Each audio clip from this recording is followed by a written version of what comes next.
Hello friend, नमस्ते. मी आहे तृप्ती. आज आपल्याला बनवायची आहे हरभऱ्याची उसळ म्हणजेच काळ्या चण्याची उसळ. त्याच्यासाठी आपल्याला रात्रभर पाण्यात हरभऱ्याला भिजत टाकायचं आहे. येथे मी 1 मोठी वाटी भरून हरभरा रात्रभर पाण्यात भिजत ठेवला होता. सकाळी त्याला 2-3 पाण्याने धुतलं आणि कुकरमध्ये त्याला मीठ टाकून 3 ते 4 शिट्ट्या करून घेतल्या.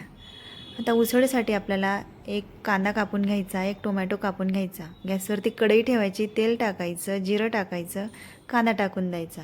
कांदा मस्त सोनेरी रंगाचा होऊ द्यायचा. थोडेसे अर्धे मूठ शेंगदाणे टाकायचे. आपल्याला ड्रायफ्रूट टाकायचे असेल म्हणजेच काजू, खोबरं टाकायचं असेल तर ते टाकू शकतो, परंतु ते ऑप्शनल आहे. त्याच्यामध्ये आपण कढीपत्ता पण टाकू शकतो. इथे मी फक्त कांदा, शेंगदाणे आणि टोमॅटोचाच वापर केला आहे. मी अगदी कमी वेळात आणि कमी साहित्यामध्ये ही उसळ बनवते. आता मस्तपैकी टोमॅटो आपण थोडासा गळू देऊ.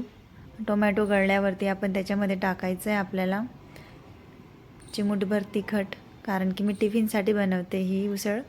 थोडीशी चटणी टाकली आणि थोडीशी हळद टाकली. व्यवस्थित मिक्स करून घ्यायचं आहे.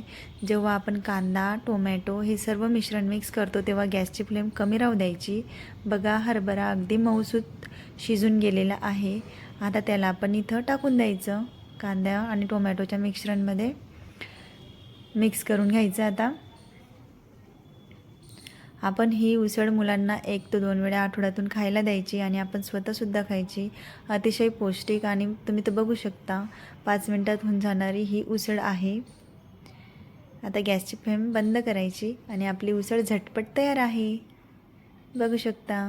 जर तुम्हाला रेसिपी आवडली असेल तर चॅनलला लाईक करा. तुम्ही लाईक करत नाही, सबस्क्राईब करून घ्या नवीन असाल तर.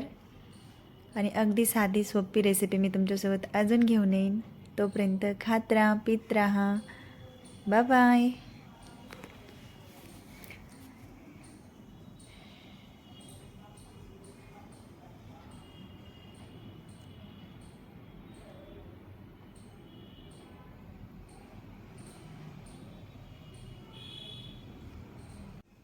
Thanks for watching my channel.